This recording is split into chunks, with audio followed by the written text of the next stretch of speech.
রবীন্দ্রনাথ ঠাকুরের অন্যতম সুন্দর এবং অর্থবহ একটি কবিতা সোনার তরী, যেটি আজকে আমরা আলোচনা করতে যাচ্ছি।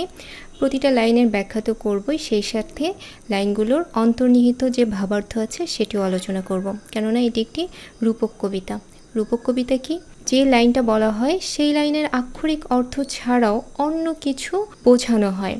যেমন তোমরা নিশ্চয়ই লালনের ওই গানটা শুনেছ, খাঁচার ভিতর অচিন পাখি কমনে আসে যায়। এখানে এই যে খাঁচা, পাখি, এগুলো দিয়ে কিন্তু শুধু খাঁচা পাখিই বোঝানো হয়নি। খাঁচাটা কি? মানুষের দেহ বা শরীর। এখন এই খাঁচার ভিতরে কি থাকে? আমাদের আত্মা। এই আত্মাটাকেই বলা হচ্ছে পাখি। এই শরীরের ভিতর আত্মাটা আসলে কিভাবে আসলো, আবার নাকি চলেও যাবে।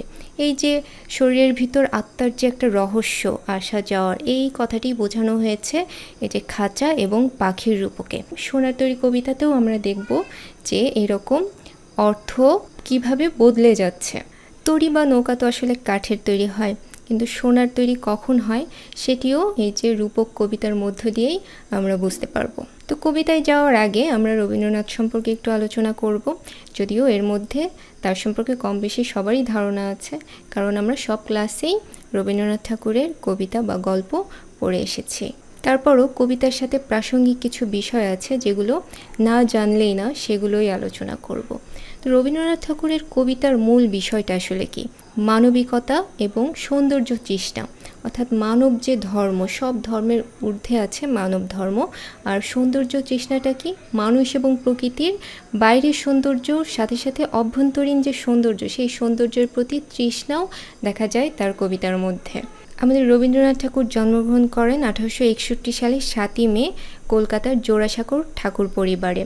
খুব ছোট বয়সে, অর্থাৎ 7-8 বছর বয়স থেকেই কিন্তু তিনি কবিতা রচনা করেন এবং 12-13 বছর বয়স থেকে সেই কবিতাগুলো বিভিন্ন পত্রিকায় প্রকাশিত হতে থাকে। তবে তার প্রথম কাব্যগ্রন্থ প্রকাশিত হয় 15 বছর বয়সে, যার নাম ছিল বনফুল। এটি তোমাদের অবশ্যই মনে রাখতে হবে, তার প্রথম কাব্যগ্রন্থের নাম এবং সেটি কত বছর বয়সে প্রকাশিত হয়। রবীন্দ্রনাথ ঠাকুরের কিন্তু কোনো প্রাতিষ্ঠানিক শিক্ষা ছিল না, অর্থাৎ তিনি কোনো স্কুল কলেজে পড়াশোনা করেননি। অবশ্য মাস্টার এসে বাড়িতে পড়াশোনা করিয়ে গেছেন। আবার পরে তিনি ব্যারিস্টারি পড়তে বিলেতেও পাড়ি জমিয়েছিলেন, যদিও সেটি ফলপ্রসূ হয়নি। তবে এই যে প্রাতিষ্ঠানিক শিক্ষা না থাকা সত্ত্বেও তিনি কিন্তু স্বশিক্ষায় শিক্ষিত ছিলেন এবং একসময় শিক্ষাবিদ হয়ে ওঠেন, আর নিজের প্রচেষ্টায় নিজের স্বপ্নের একটা বিশ্ববিদ্যালয়ও প্রতিষ্ঠা করেন, যার নাম হচ্ছে বিশ্বভারতী। তার সম্পর্কে একটা তথ্য নিশ্চয়ই তোমরা সবাই জানো, তিনি 1913 সালে গীতাঞ্জলি কাব্যের জন্য নোবেল পুরস্কার অর্জন করেন। তবে মজার ব্যাপার হচ্ছে এই তথ্যটি কিন্তু পুরোপুরি সঠিক নয়। তিনি মূলত যে বইটির জন্য নোবেল পুরস্কার অর্জন করেন সে বইটি হচ্ছে সং অফারিংস, যেখানে গীতাঞ্জলি কাব্যের কবিতার অনুবাদও ছিল, সাথে সাথে অন্য কাব্যের কবিতারও কিছু অনুবাদ ছিল। কাজেই এই বইটির জন্যই মূলত তিনি নোবেল পুরস্কার অর্জন করেন। রবীন্দ্রনাথ ঠাকুর কিন্তু বাংলা ছোট গল্পের প্রবক্তা ছিলেন, অর্থাৎ তার আগে ছোট গল্প খুব একটা কেউ লেখেনি, আর লিখলেও সেটি সার্থক ছোট গল্পের ফর্ম হয়ে ওঠেনি। তিনিই প্রথম একটা সার্থক ফর্মে ছোট গল্প রচনা করেন এবং তারপর থেকেই সবাই ছোট গল্প লেখা শুরু করে। এছাড়া গল্প, উপন্যাস, কবিতা, নাটক, প্রবন্ধ, ভ্রমণ কাহিনী, এমন কোনো সাহিত্যের ধারা নেই যেখানে তিনি অবদান রাখেননি। একমাত্র মহাকাব্য ছাড়া সাহিত্যের সব শাখাতেই তার পদচারণা ছিল এবং সফল পদচারণা ছিল। তো তার গুরুত্বপূর্ণ বইয়ের সংখ্যা আসলে বলে শেষ করা যাবে না।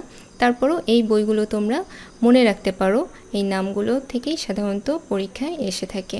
1941 সালে 7ই আগস্ট এই মহান কবি মৃত্যুবরণ করেন। এখন আমরা কবিতায় চলে যাই। তার আগে একটা দৃশ্য কল্পনা করো। একটা নদীর মাঝখানে ছোট্ট একটা ধান ক্ষেত, তার চারপাশে পানি। এই ধান ক্ষেতে ধান কাটার পরে অপেক্ষা করছে একজন কৃষক, যার কিনা এই নদী পার হবার মতো কোনো উপায় নেই।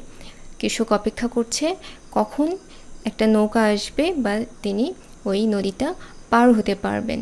এই সময়ে আবার চারদিকে ঝড়ের আভাস দেখা যাচ্ছে, অর্থাৎ আকাশে প্রচণ্ড মেঘ গর্জন করছে, যে কোনো মুহূর্তে ঝড় চলে আসবে। এই মুহূর্তে নিশ্চয়ই ওই কৃষকের অনেক অসহায় বোধ করার কথা। ঠিক সেই সময়ে এই কবিতাটা শুরু হয়েছে। গগনে গরজে মেঘ ঘন বরষা, কূলে একা বসে আছি নাহি ভরসা। অর্থাৎ আকাশে মেঘ গর্জন করছে, ঘন বরষা, আর কূলে আমি একা বসে আছি, কোনো ভরসা নেই।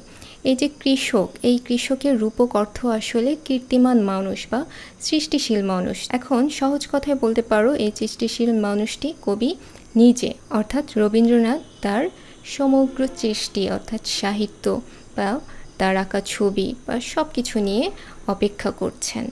রাশি রাশি ভাড়া ভাড়া ধান কাটা হলো সারা, ভরা নদী ক্ষুরোধারা খরপরশা, কাটিতে কাটিতে ধান এলো বরষা। রাশি রাশি ভাড়া ভাড়া অর্থাৎ প্রচুর, রাশি রাশি ভাড়া মানে ধান যে পাত্রে রাখে, অর্থাৎ প্রচুর পরিমাণ ধান কেটে কৃষক অপেক্ষা করছেন। এদিকে ভরা নদী ক্ষুরোধারা, ক্ষুরের মতো ধার ওই নদীর স্রোত, আর খরপরশা মানে তীব্র বর্ষা, তীব্র ধারালো বর্ষার মতো সেই নদীর স্রোত। তো এই রাশি রাশি ভাড়া ভাড়া ধানের মতোই আমাদের রবীন্দ্রনাথের সৃষ্টি জগৎ, তার এত সাহিত্য সাধনা সব কিছু নিয়ে তিনি এখন বসে আছেন, কিন্তু কাটিতে কাটিতে ধান এলো বরষা, অর্থাৎ কবি একসময় উপলব্ধি করলেন যে আর সময় নেই, যে কোনো মুহূর্তে আমাদের চলে যেতে হবে। একখানি ছোট ক্ষেত আমি একেলা, চারিদিকে বাঁকা জল করিছে খেলা। এই যে একখানি ছোট ক্ষেত, এটি রূপকের অর্থ হচ্ছে পৃথিবী। পৃথিবীটা তো অনেক ছোট আমরা বলে থাকি, এই যে পৃথিবীতে আমরা একা, আমরা বলে থাকি না যে আমরা একা এসেছি আবার একাই চলে যাব। মাঝখানে আমরা অনেক আয়োজন করি, অনেক প্রিয়জন হয় আমাদের, কিন্তু আসলে তো আমরা নিঃসঙ্গ, আমাদের একাই চলে যেতে হয়। আর এই যে চারিদিকে বাঁকা জল করিছে খেলা, তার মানে হচ্ছে আমাদের চারদিকে একটা অনিশ্চয়তা, কেননা আমাদের একসময় মরে যেতে হবে, তো আমরা তো সেটা জানি, তো যে কোনো মুহূর্তে আমরা মরে যেতে পারি, আমাদের বেঁচে থাকার কোনো নিশ্চয়তা নেই। এইটাকেই বোঝানো হচ্ছে যে চারিদিকে বাঁকা জল করিছে খেলা, অর্থাৎ চারপাশে একটা প্রতিকূল পরিবেশ, বিপদ, যে কোনো মুহূর্তেই একটা অঘটন ঘটতে পারে। পরপারে দেখি আঁকা তরু ছায়া মসি মাখা, গ্রামখানি মেঘে ঢাকা প্রভাত বেলা, এপারেতে ছোট ক্ষেত আমি একেলা। অর্থাৎ যে কৃষক ধান নিয়ে অপেক্ষা করছেন তিনি ওপারে দেখতে পাচ্ছেন একটা গ্রাম, কিন্তু গ্রামটি ঠিক স্পষ্ট না। তরু ছায়া মশে মাখা মানে গাছের ছায়ার যে কালিমা সেখানে অনেকটা অন্ধকারাচ্ছন্ন, এবং গ্রামখানি মেঘে ঢাকা, অর্থাৎ কৃষক বুঝতে পারছেন যে একটি গ্রাম আছে কিন্তু সেটি ঠিক দেখা যাচ্ছে না। এই জিনিসটা আসলে কি বোঝাচ্ছে বলো তো? অর্থাৎ সামনে একটা অনাগত ভবিষ্যৎ আছে। কবি রবীন্দ্রনাথ দেখতে পাচ্ছেন যে সামনে একটা গ্রাম আছে, অর্থাৎ সামনে সময় আছে, ভবিষ্যৎ আছে, কিন্তু সেটি ঠিক কবির জন্য কিনা কবি অনিশ্চিত। অর্থাৎ কবির সামনে একটা অস্পষ্ট সময়, যেটি বলা হচ্ছে যে গ্রামখানি মেঘে ঢাকা, অর্থাৎ সামনে একটা জায়গা আছে কিন্তু সেটি একেবারেই অস্পষ্ট। কবিতার কৃষক এই মুহূর্তে দেখতে পান গান গেয়ে তরিবে কে আসে পারে, দেখে যেন মনে হয় চিনি উহারে।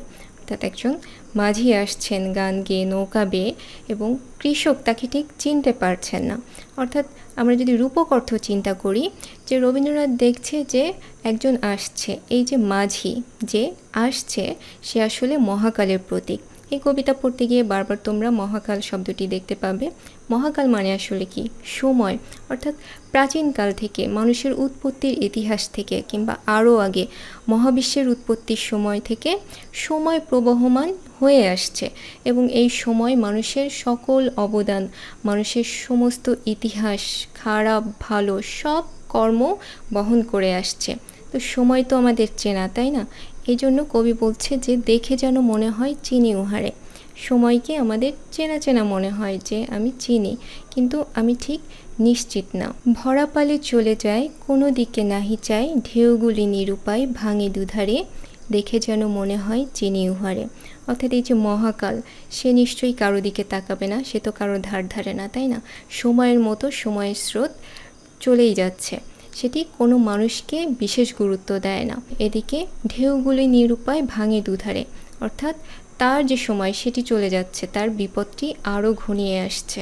ওগো তুমি কোথা যাও কোন বিদেশে, বারেক ভিড়াও তরি কুলেতে এসে, যেও যেথা যেতে চাও যারে খুশি তারে দাও, শুধু তুমি নিয়ে যাও ক্ষণিক হেসে, আমার সোনার ধান কুলেতে এসে। অর্থাৎ কৃষক ওই মাঝিকে আহ্বান করছেন যে তুমি আমার ধানগুলো নিয়ে যাও, নাহলে আমার ধানগুলো তো ঝড়ে নষ্ট হয়ে যাবে, এবং তুমি যাকে খুশি তাকে দাও। কারণ কৃষকের কি মনে হচ্ছে, তার সারা জীবনের শ্রম, অর্থ, সময় সব কিছু দিয়ে তিনি যে ধানটা ফলিয়েছেন, এই ধানটা তো আসলে নষ্ট করার জন্য না, সেটা মানুষের জন্য। কাজেই ওই মাঝিকে তিনি অনুরোধ করছেন এই ধানটা নিয়ে যাওয়ার জন্য। এর অন্তর্নিহিত ভাবটি আসলে কি?